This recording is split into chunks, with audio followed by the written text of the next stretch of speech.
Okay, so this painting was a really early painting, maybe 2000, before 2002.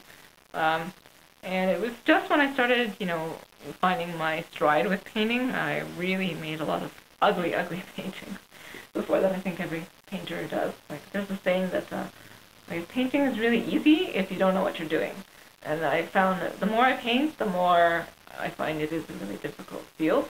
And yeah, I think the more you know how sophisticated and intricate it can be, the more difficult it becomes. But this one was a building, and I guess I talked a little bit about the prints that I made, and you can see there's a building here. There's like windows, like you can see it in terms of perspective, like the side of the building and the front. But I was really trying to mess up the building and make it transform it into something kind of magical. So I mean, these things don't really make sense to your head. Like, why is this here? The colors, like, is this receding, or is it going backwards, or is it coming forwards? Yeah, the perspective on that area, this area, like, is it coming out, or is it? Yeah. It's kind of jolted. Doesn't line up with this part. So I painted layer after layer after layer on this painting, and I think it turned out. I'm pretty happy with how it turned out. I was also trying to play with texture. Like, you can see, I would paint something and let the paint be thick, and then once it was dry, I would glaze it with another layer of this brown. So this is kind of a play between this opaqueness, which is color that is white, like almost like you can't see through it, and then here is transparent color where it's kind of glassy almost. Mm-hmm. So I think the best paintings, not the best paintings, but some paintings, Renaissance paintings, they have that quality, and so I was just trying to play with that with acrylic. So it's acrylic painting. There's a human figure on the... Yeah.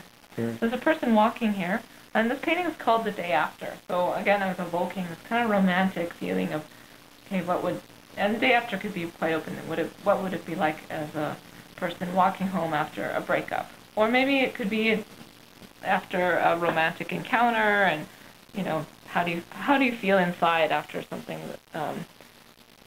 happens in your life that kind of transforms it.